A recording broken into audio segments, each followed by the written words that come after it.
Well, hello, everybody. Welcome to Is Print Marketing Dead? My name is Nabil Frage. I'm the co-chair of the SCORE Manasota chapter. First, some business items. The slides and a video recording of the presentation will be provided to you. You should be receiving an email in a day or two with a link or an attachment. So look for that. Also, if you have any questions, please enter them in the Q&A box as opposed to the chat box. This makes it easier for us to process them at the end. If you would like to voice your question, if we have time at the end, I would be able to unmute you and you could ask your question live. Other than that, we have our closed caption turned on, so any of you that would like to follow by reading, you're welcome to do that. I'd like to give you a little brief introduction about SCORE. SCORE is an independent resource partner of the Small Business Administration. We have about 300 chapters nationwide in the United States and its territories, and we have over 10,000 volunteers that are involved. Those are 100% volunteers, so all of our volunteers don't get paid for all the work and efforts that we do for SCORE. At SCORE Manasota, we are one of the top 10% chapters nationwide. We recently won the 2022 District Chapter of the Year Award, and previously we were awarded Diamond status as well. We have 90 members that work out of the Manatee and Sarasota area with many different expertises. What we do is we help the small businesses basically at the pre-startup all the way to the exit stage. So whether you're an aspiring entrepreneur or you are already engaged in a small business, you're looking at growing your business or addressing any business challenges or looking to exit, you're more than welcome to contact us. You could reach us on our website. If you haven't visited yet, make sure that you go to manasota.score.org. We have a lot of resources available to you. So if you want to request a mentor, you could go there and click on Find a Mentor, enter in some information in a form, and within a couple of days, you'll have a mentor contacting you by email or telephone, trying to schedule a meeting with you. Also, all of our workshops are recorded. So if you missed any of the events, previous events, last week we had one on buying and selling a company. If you'd like to view that, it's available on our website right now, plus all the previous events that we've done. If you want to listen to a podcast or if you want to register to any additional events, you could do that from the website as well. It contains a lot of great information. It's a great resource for all small businesses. We cannot do what we do without the help of our sponsors and partners, and we are blessed to have many. The sponsors particularly help us pay some of the bills that we get for overhead and administrative costs. And we are very happy to have them. You see their logos on the screen on the left. If any of you work with them and you want to mention SCORE, feel free to do that. We have an excellent relationship with each of them, and we could assist you if you want to get a loan or if you needed any additional services from our partners or sponsors. Okay, so that's part of the SCORE business. Today's presentation is Print Marketing Dead. We have two wonderful speakers, Joe Anziano and Sally Ullman. They're both going to be presenting. A little bit of information about both.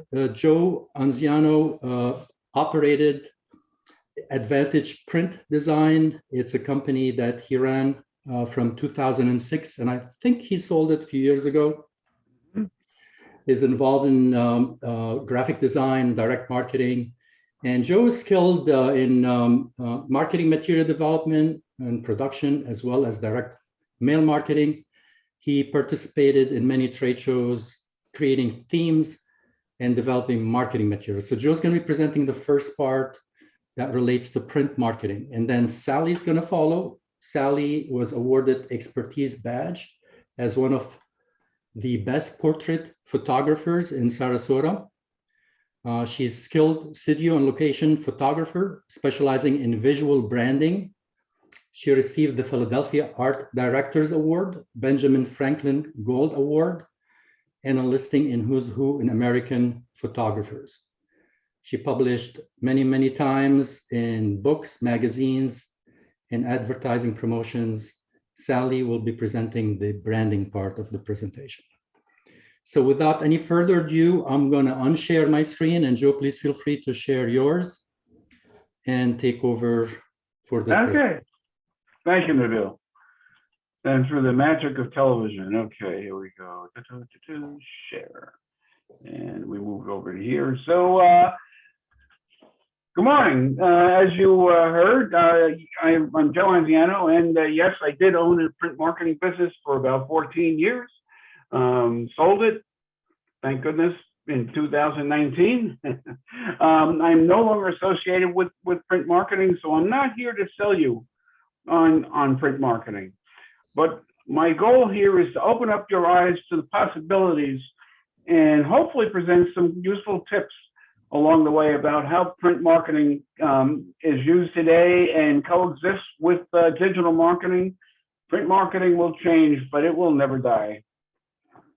So the first thing I'm going to start with is a definition of terms that I'll use throughout the presentation. And print sales tools fall into two categories.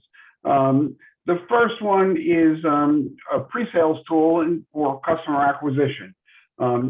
Goals of this type of a tool, you want to generate interest. The customer may or may not know who you are, so you're generating interest. You're going to keep it simple. You're not going to use a lot of details, just bullets you want them to read, and it's okay to ask a question. Ideally, you want them to come up with questions after reading this and be compelled to call you for contact. And that's a pre-sales tool. Keep it simple on that. Once you've got them, we've got the post-sales tool for customer loyalty. The goal of these tools is to reaffirm their decision to buy. Here's where all the details lie. Give them the information that they need to know, need to maintain the product, FAQ type of stuff. But most importantly, upsell. Provide the opportunity to upsell. Remember that, before designing, you really need to decide what the tool is going to be used for. One of these two items, and some crossover, but make that decision. Remember, people will always look at a piece of print. It's amazing how they're drawn to print. But don't expect them to read it unless they have a reason to. And that's why when they're in the looking phase, just give them some bullets that'll catch their eyes and grab their interest. They're not going to read paragraphs. And that's important to keep in mind. So the basic print items I'm going to highlight to discuss today are the three items that I think that most businesses should be using. Obviously, business cards, that's your intro piece. I'm going to talk about rack cards, which I consider a primary pre-sales tool or takeaway. And lastly, I'm going to talk about labels. We're going to go beyond the address label. A very underutilized piece of marketing material. So first, let's talk about business cards. And I'm going to talk a little bit about the design. The front, again, is your keep it simple. It's your contact information, who you are. Title is even irrelevant. You don't need to use a title if you don't want to, but they need to know who you are and how to contact you. A phone number or an email address, very prevalent, very readable, very clean. Obviously, your logo and color scheme. On the back is where you put the details. If you feel compelled to list services, put a bulleted list on the back. And it's okay to ask a question. I've had I have that done on a couple of cards we've designed. And again, if they need an answer, who are they going to call? They're going to call you. So that's the back. On the card stock, I'm really going to encourage you not to wimp out. These things don't really cost that much. Don't get that wimpy white stuff that melts and withers in the Florida humidity. Make it something that distinguishes. There are all kinds of 16-point cardstock as a minimum I would consider at this stage. You can have a silk texture, you can have raised print, so that they're having a tactile experience while they're talking to you. Engage them. You throw in discounted frequent cards, typically the same format as a business card. So business cards, so many choices. And you're going to see them here displayed in the Manatee Chamber of Commerce. My little secret, I relabeled Chamber of Commerce. To me, Chamber of Commerce was a museum of current designs. When I had a new project to work on and I wanted to break the mold and in my thinking and let's go for something different, man, many a time the first trip was the Chamber of Commerce. You can see who's out there. The cards are listed by industry, so you can even see what your competitors are doing. The idea here is not to steal, but to get ideas to make yourself stand out in their eyes. Excuse me. So that's the Chamber of Commerce, and you can see all the different business cards. You can see there are round corners here, square corners, lots of different colors. Make it stand out. Rack cards. This is your basic takeaway. It's an ideal pre-sales marketing tool. Here you see them displayed in the Chamber of Commerce, and what I want you to notice is that the top half of each card is where the action is. If you want them to pick that thing up and read it, make sure the top half of that card has your name and something that would make them reach for it. That's where it's all at on the rack cards. Great. Go back to my definition of a pre-sales tool. Keep it simple. They're not going to read paragraphs, but they will want to call you if you do it right. I'm going to also mention door hangers here, which are basically the same size format modified of a rack card. Lastly, labels. Any shape, size, color, put your logo out there. Labels have many uses. Right in the center here, this is an example of how you can take a plain cardboard box, generic cardboard box, and with a well-designed label, make your company stand out. Credibility. It's all about credibility and trust. And so there's that. You can make them writable so that they have reminder dates. Think oil change label. How many times do you get your oil changed because you look at that label and says, "Oh, I got to do it." So you can do that. On the right side is an example of a waterproof label, product that's meant to be outdoors. You want them again to come back for service upgrades. Put your label right on there. The label is great. It's a great way to take a generic item and make it your own. Other marketing tools, packaging and inserts. I dare you to watch an episode of Shark Tank and not appreciate the value of a well-designed package and consider an insert that goes to the package. Packaging is the first introduction to your customer, whether you're an online marketing or if you're displayed in a storefront. Packaging is an important way to spread the message about your product and service.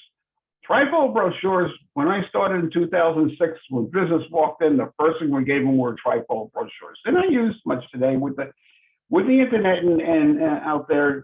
Their value has come down, and quite frankly, they give out way too much information as a pre-sales tool.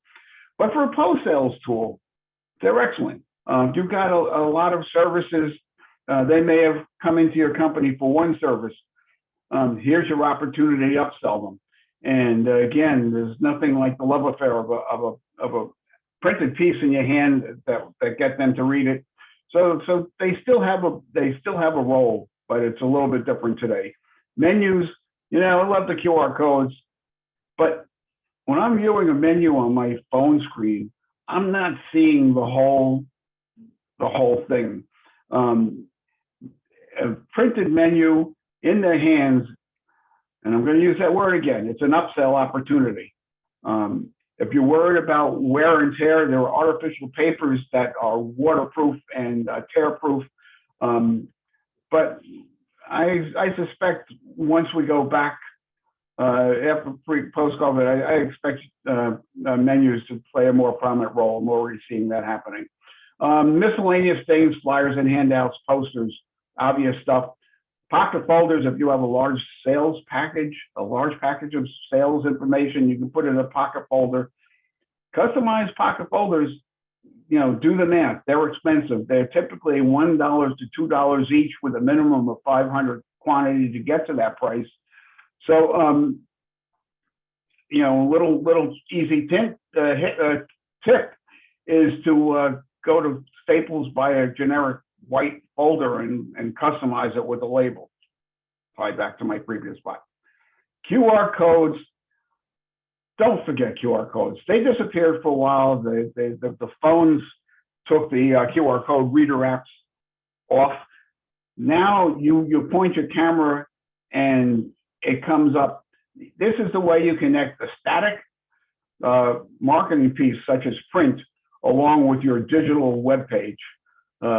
They click on that. Everyone knows how to do a barcode now.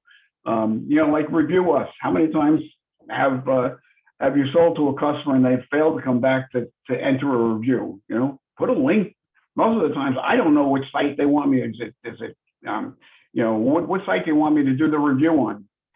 Don't leave it to chance. Put a little QR code in there and let them go directly there. For more information, once it's sold, maybe you don't want to spend the money on startup instructions, QR codes to information about the product. Again, the code is static.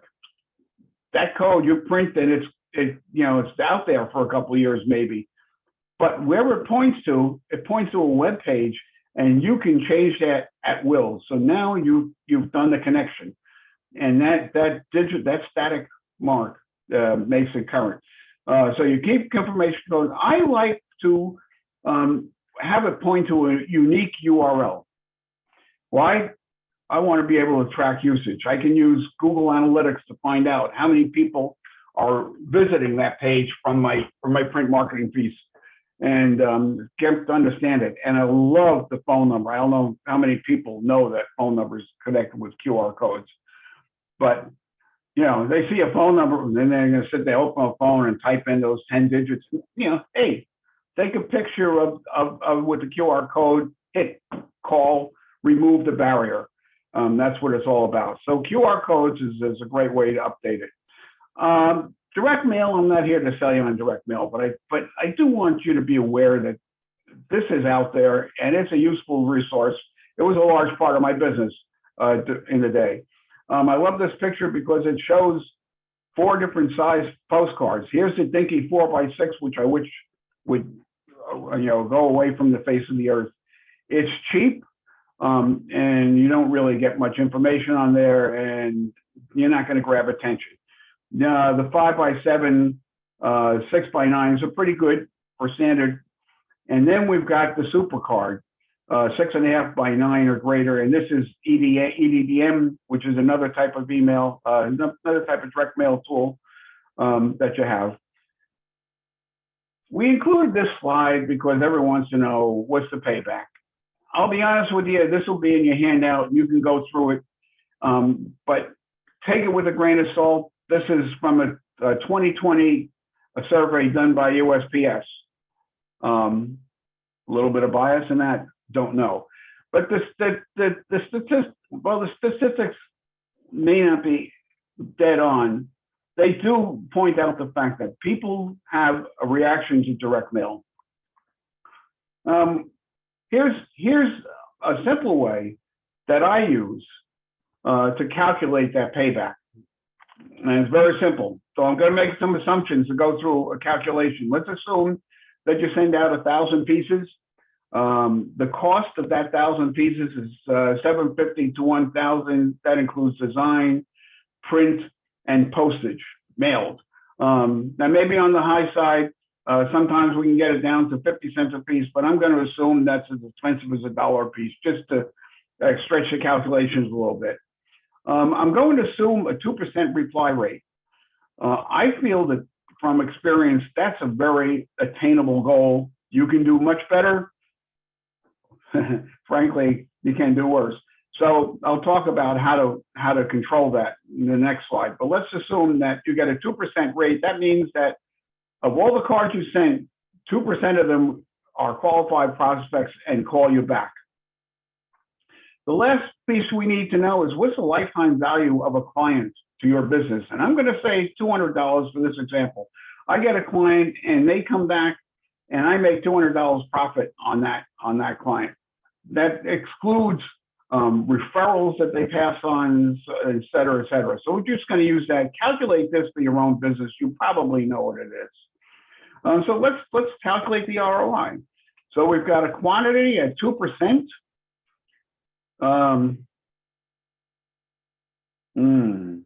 Okay, this is okay. Okay, so your quantity is 1,000. The 2%.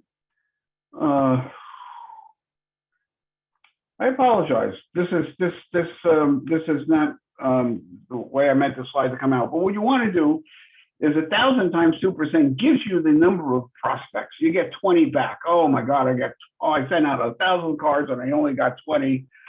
You know, and is that good or bad? Well, let's talk about that. So let's say we got 20 cards. We know that a lifetime value of each customer is $200.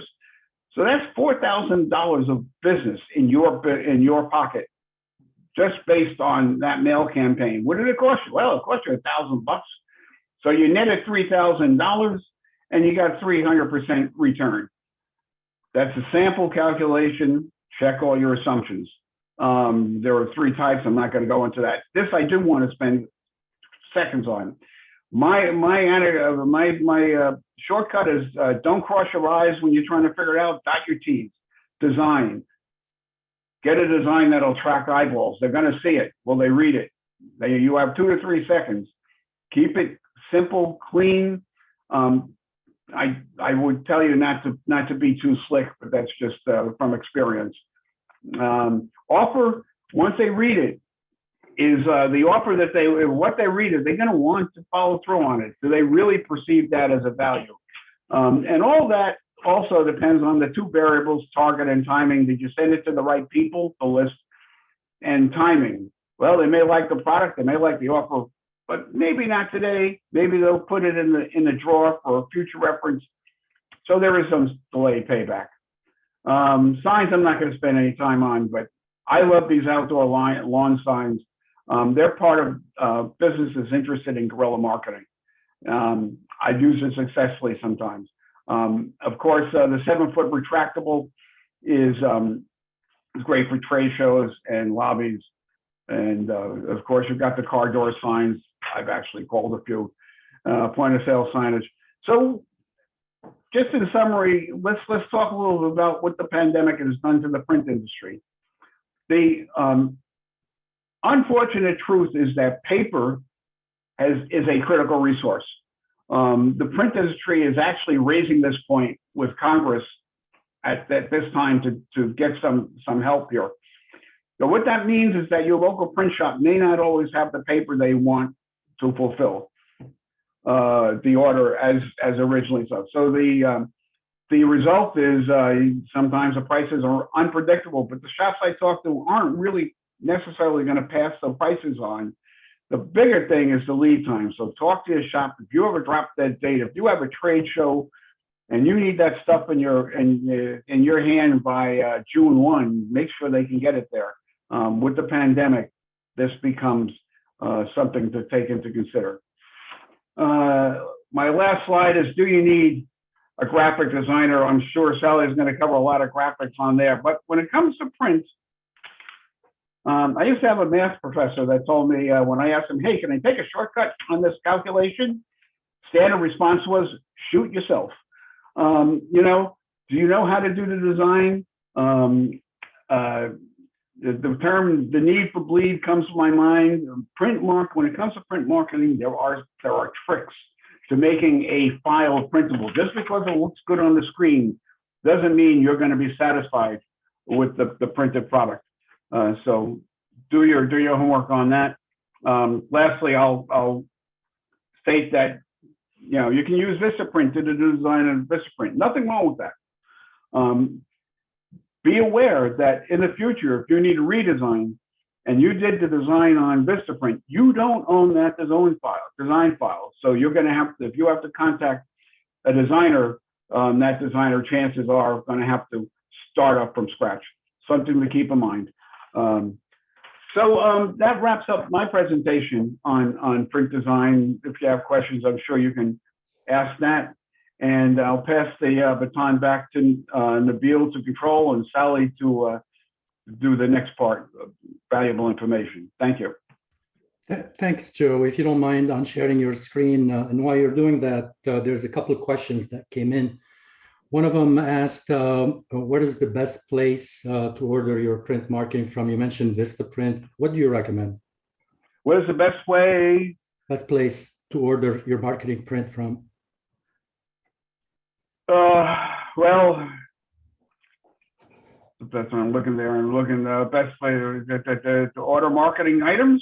Are we talking about that one? Yes.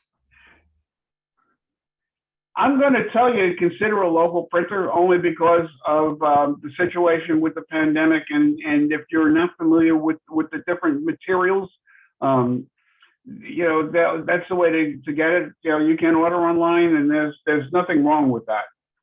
Just be aware of what the traps are that in, because you're making a bunch of decisions you may not have all the answers to. Okay, and a couple more questions. One, Lincoln asked, are physical business cards valuable to e-commerce business owners? Well, business cards, first of all, are something that if you don't at all meet clients and prospects, if you're not prospecting, I don't know what business you're in. Business cards can also be put in the packaging when the product ships. There's always a need to have business cards in your pocket and on your person. It just might be a small quantity. Maybe you only order 100 or 250. It doesn't cost much, $50, for a lifetime. So I believe even in e-commerce, you'll find that have a lot of value. Okay, sounds good. All right, there's a few more questions. I'm going to wait till the end, give Sally an opportunity to give her presentation. Please, everybody, continue to put in your questions in the Q&A box. Sally?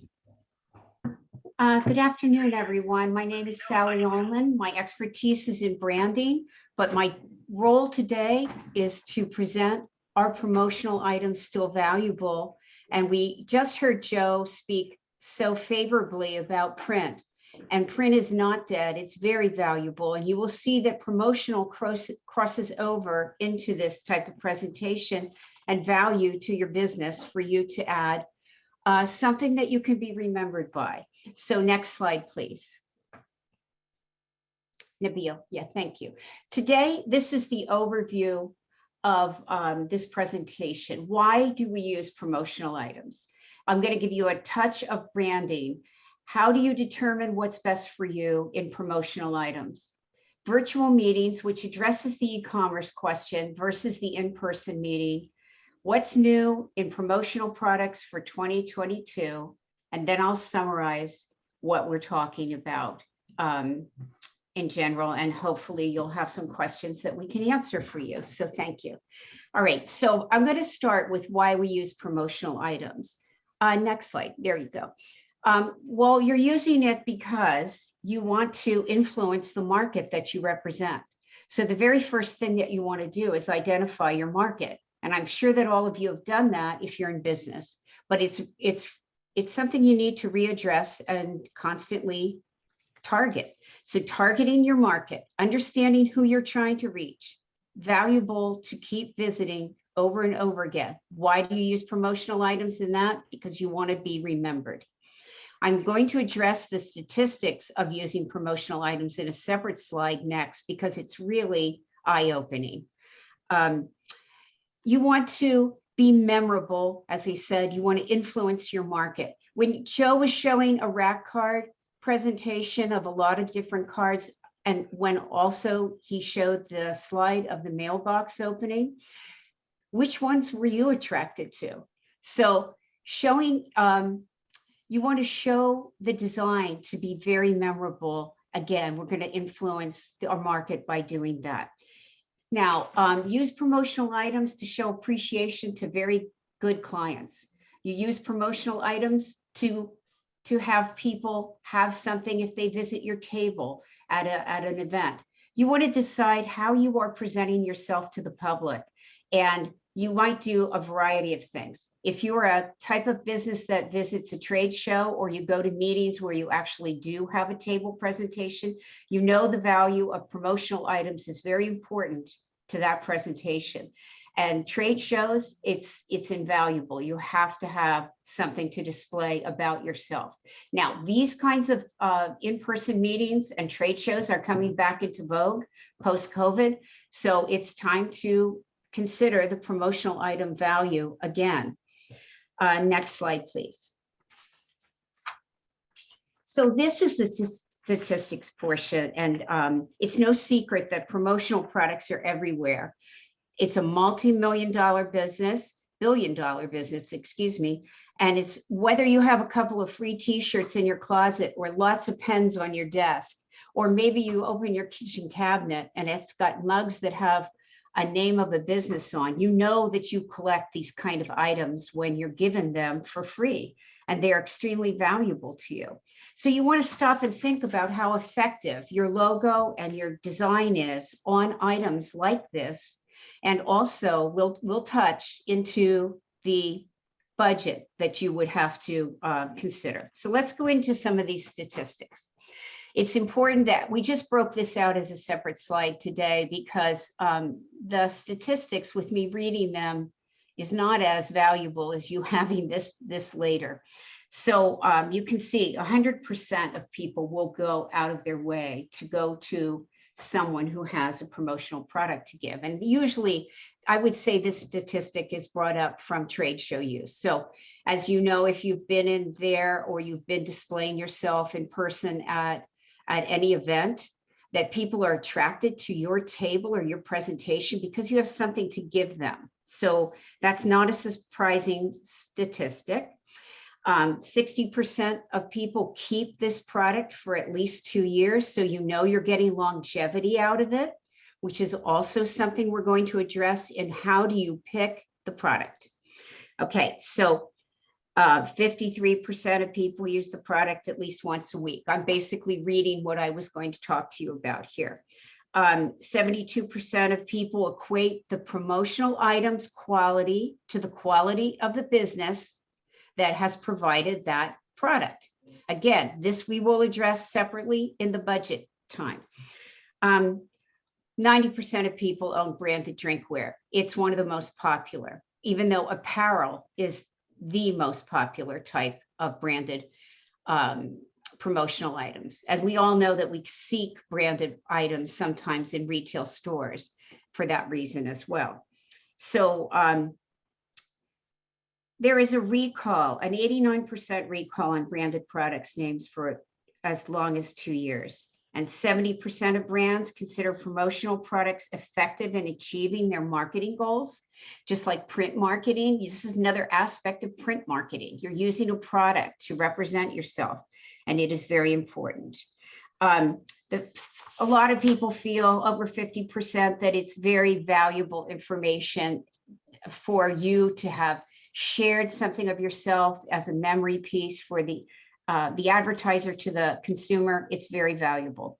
Now, one of the things I didn't put here, but it's important for you all to know, that promotional products can draw a 500% better referral for you than just a Google review. So if you're going to spend your time thinking about how you can be memorable to your marketplace that you've targeted with a promotional item, you really will get a great payback in your review. Next slide, please. I'm going to touch on branding, but in respect to the promotional side, in terms of branding itself, SCORE has offered a separate webinar on that includes logo design and the importance of color in creating your design. So let's just do a general overview here on the importance of branding. So understanding your target market and what you can offer that target market is the essential step in creating your business. So you may already know that you have a brand for your business just by having the name, just by representing the product or the service industry that you represent, you have created a brand.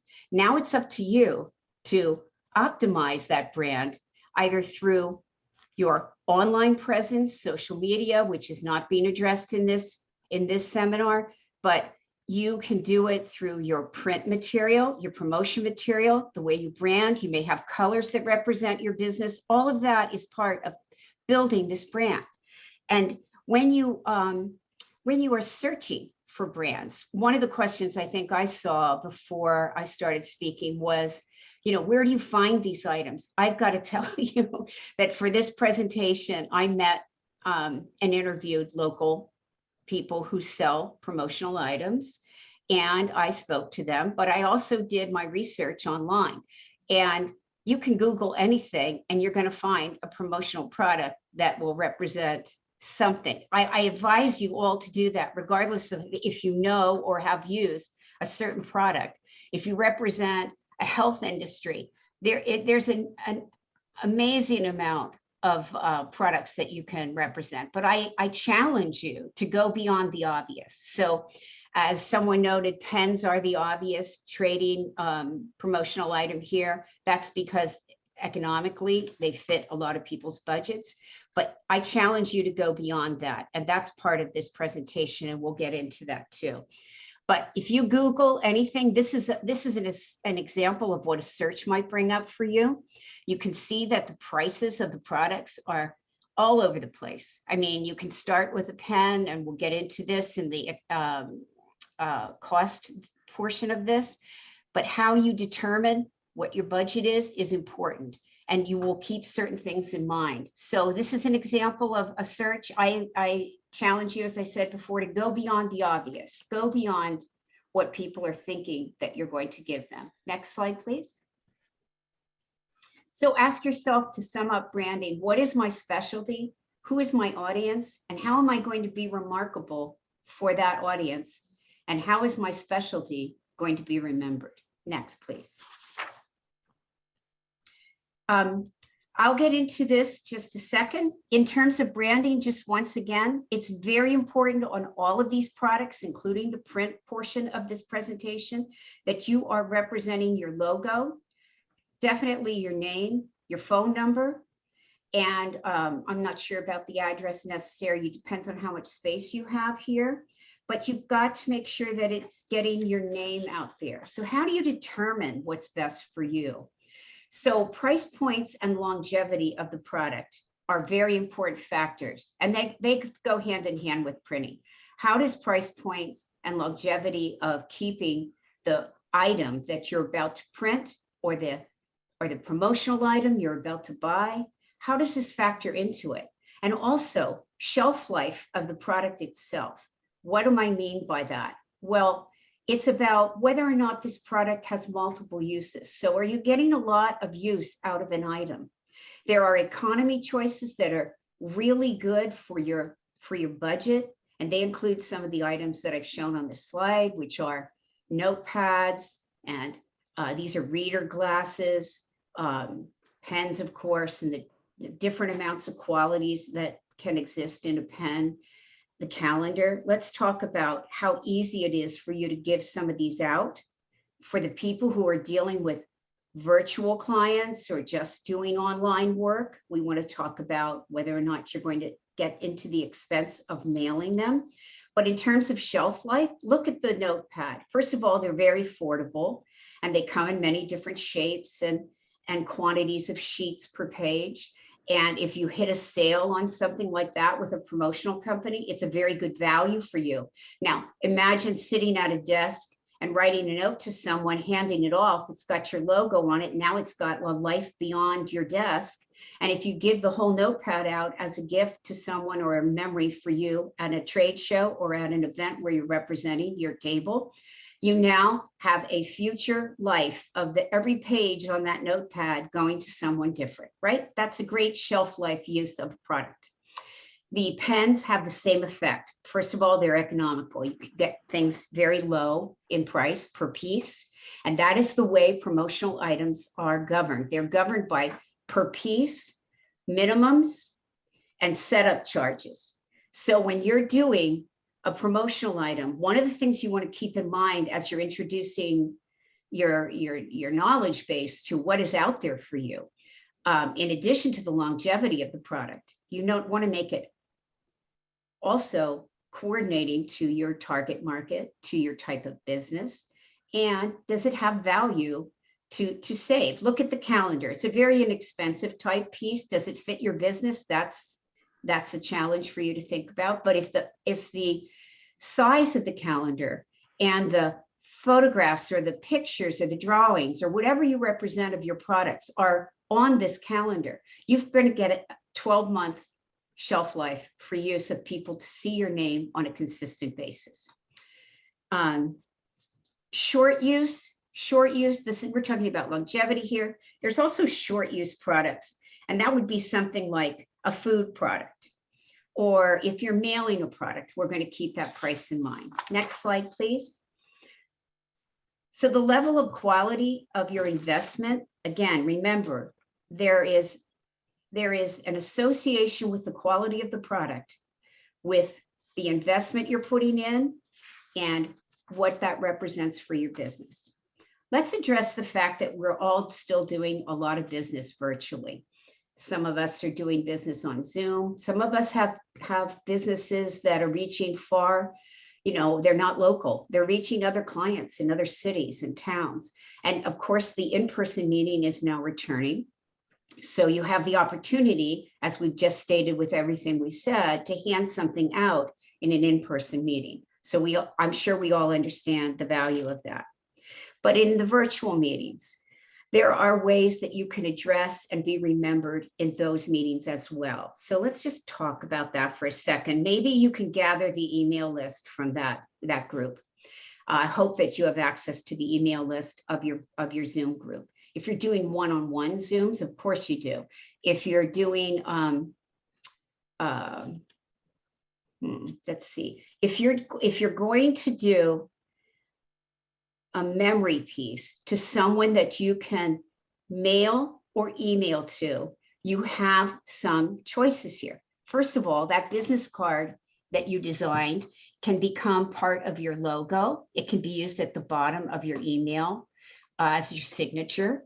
And as Joe mentioned, it can be used on your labeling and many, many uses for it, but it can also be sent as an email thank you.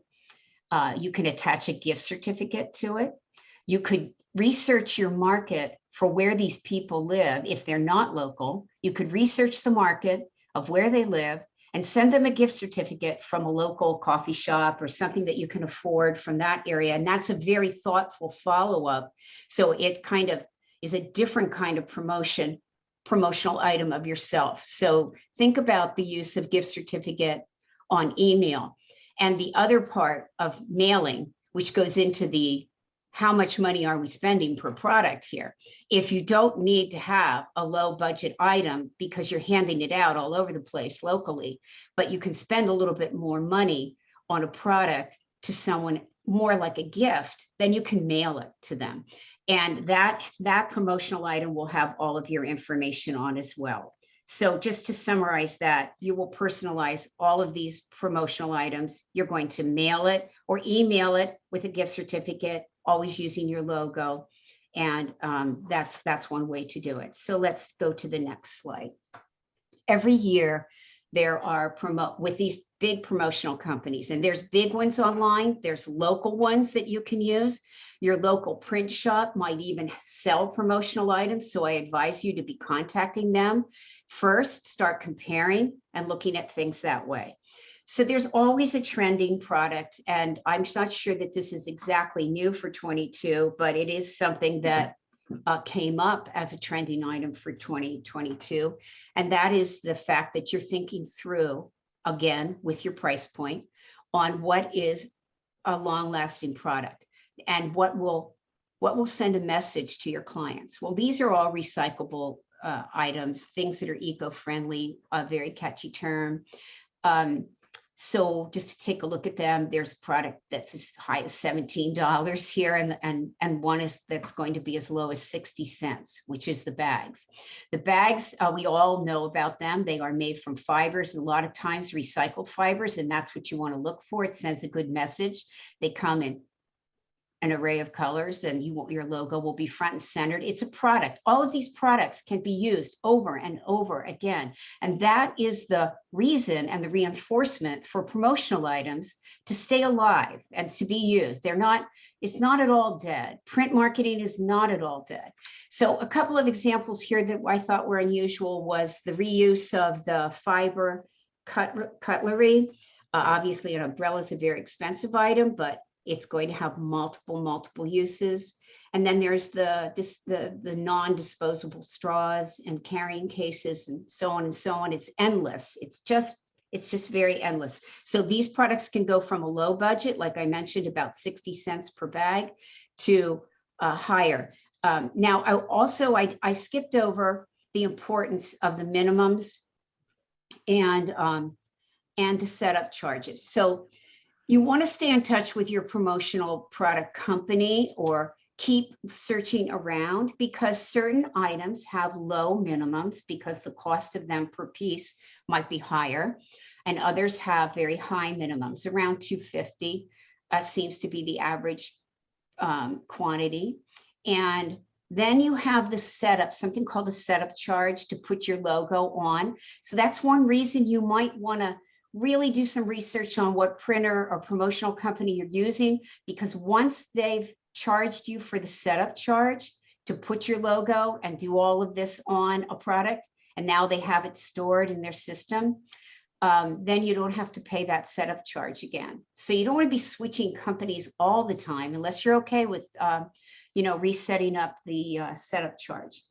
And another thought here for what's trending, teaming up with other clients. Let's just use an example. If you're a landscaper and you don't provide gardening types of business for your landscaping, but you might want to team up with a gardener. Okay, so now you might want to find referral clients within your market stream. These are ways that you can team up. You can share the cost of something, and that's a good way to share your promotional costs. Okay, next slide, please. So I'm just going to summarize this a bit for everything that I've pointed out. We talked about how do you source these materials? Well, you start locally, both for print and for promotional items. You start locally. Find some local shops that you can support. That's very important. We also want to address that you can search out for promotional items, and maybe for print as well, online sources. Promotional, I advise you to do that. It gets your ideas stimulating. It brings up a whole bunch of things you may never have thought of before. And that kind of extension of your creativity is very important. Joe addressed briefly that some things are not available. Well, if you find a product that you like, you want to, and you're going to use it, you just know that you love this product, then buy it in a larger quantity so that you don't have to keep sourcing all the time as sourcing becomes an issue for availability.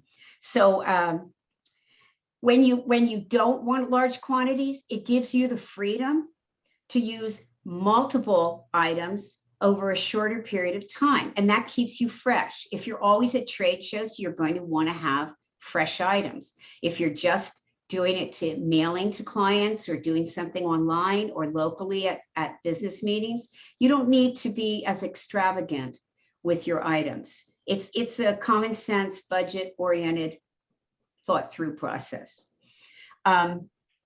So again, just be adventurous in your sourcing and the frequency of how often you want to change the product. And that's really the summary of promotional items without answering some of the questions that might come up. So thank you very much for your attention to the promotional part of the webinar. Thank you. Thank you, Sally. Okay, so that opens up the questions session, and we have quite a few questions that came in. I'm going to try to go through them. Start with the last one from Glenwood. She asked, or he asked, what are some of the best ways to use branded items for an in-home travel agency? You touched on this briefly, Sally. You want to emphasize a little bit what else they could do? It's an in-home travel agency. Yes. Yeah, so that's a good, you're not meeting with your people, you're talking to them. You definitely want to follow this up with something that you can send to them. You want to, if they're far away from you, then you want to research their area. And maybe that's a great way. Look at your budget, you want to be remembered. So maybe you could send something from their area, a local, like I said, the coffee shop was one example, but also you could do a food item from that area. You could send them your travel tag that you have from your agency. Again, there's cost of mailing there, but follow up, particularly you're a competitive market, you want to have a follow-up item that they can use. And yes, I see someone said 4imprint is a great source for lots of things. Yes, it is. It is. And then I found so many others when I was researching it online. But again, respect the local print shop. I once used the memo pads from the local print shop and they found them for me on sale. So I could order them and they really became a small per piece cost for me and they never go out of style. And in my case, I used a photograph on the product, on the print. It's not just plain paper. I used a photograph and faded it back so people could write all over it. But my logo is at the top and that remains. So these people have multiple uses for this product. And that's something that you could also use from the travel agency. You could use a memo pad with your logo on it because that never goes out of style. All right, thank you. Thank you, Sally. Question for you, Joe. How do you generate the QR code? There are a lot of online apps. You can Google QR codes, and you'll find a couple apps, and you just submit or drop your image into it, and they will generate the QR. So you can do it yourself online. I should also note that a designer, the QR codes don't need to look like those black and white things. The designer can actually superimpose an image on top of that. But for the basic QR code, Google online, you'll find plenty of resources. Great, thank you. Sally, as Sherry asked, should you have many promotional products or just one? Yeah, well, I mentioned that that's budget driven for sure. It's also depending on what your market is. What's the name of your business? Things like that lend themselves to either you have a lot of products that you can pick from, or it just does not lend itself. So if you're only going to, it's budget driven. If you're, and it's also about how many people you're going to be in front of. Trade show business represents people who need to have multiple items and frequently change their items to stay fresh in the market. But if you're a sole proprietor and you're only meeting a few people, maybe you want to just have this one item that's just so great, that it represents you. It's very personal. All right, thank you. Joe, I know you talked about lifetime value, and I think you suggested 20% of that could go into printing or marketing costs to generate new leads. There's a question here from Megan, says, where do you draw the line on customer acquisition with regard to cost? How much? That's a great question. The cost of acquisition has really come into use with digital marketing when you're paying for things like cost per click. So you're spending, how many clicks and how many responses, and you can do some real hardline calculations. It's not that clear with print marketing. You don't know how many times people pick up a rack card, like what they see, and come back to you. So I always go to the basic answer is sit down with your score mentors, do a cash flow analysis, do a pro forma on your business, look at what your profits are, and include in there the fixed costs of marketing, whether it's print marketing, digital marketing, etc. There's not so much other than the example I went through with direct mail, where you can do that calculation.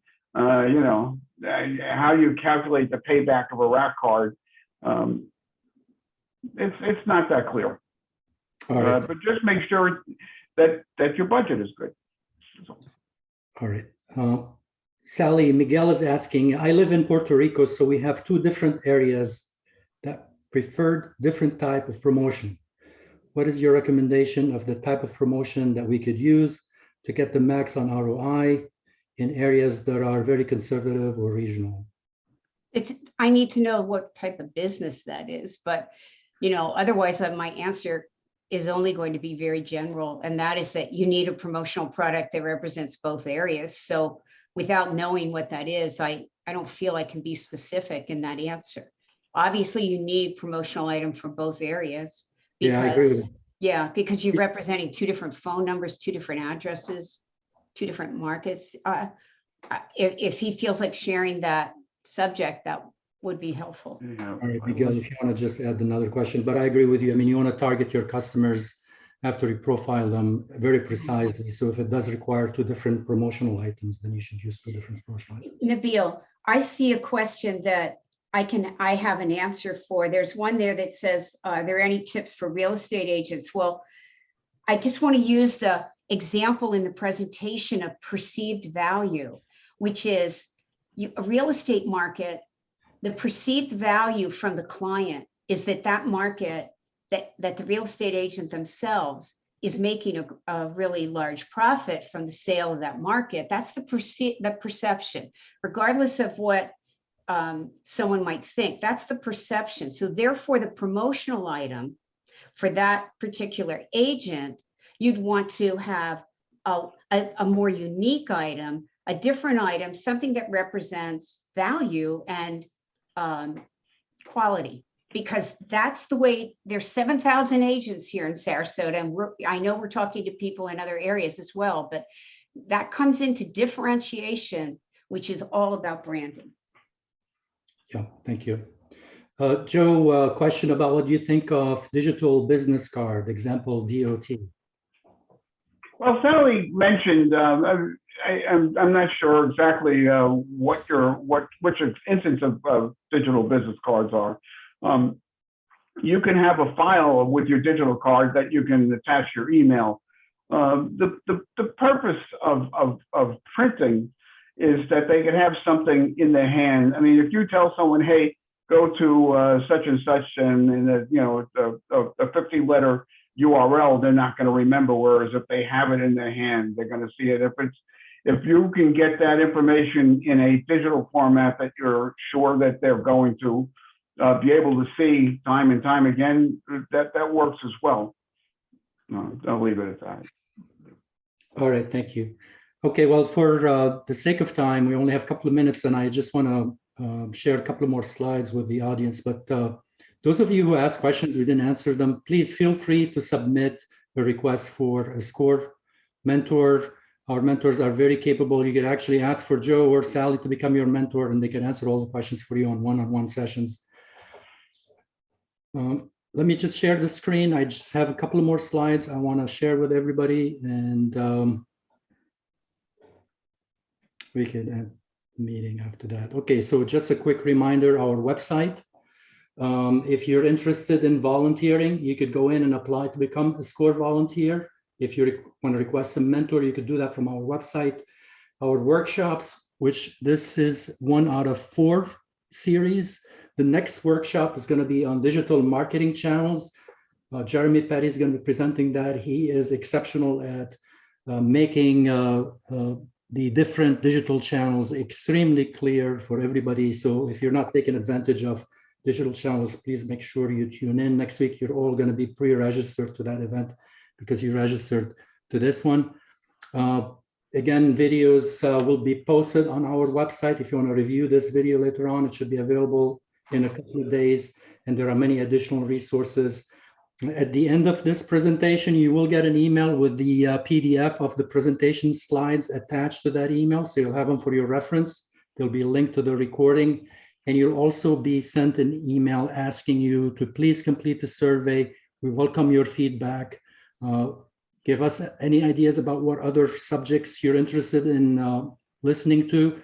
We'll look into adding them to future events. With that, I would like to thank everybody, all our audience, Joe and Sally particularly for being present today. Any last comments from Joe and Sally? Thank you, everyone. It Yeah. looks like you enjoyed it. Thank you. All right. Absolutely. Thank There you go. you. All right. Take care. Bye-bye. Thank you. Thank you, Nabil. Thank you, Thanks, Nabil. Nabil. You did a great job. You're Yeah. welcome. Take care. Thank you. Okay.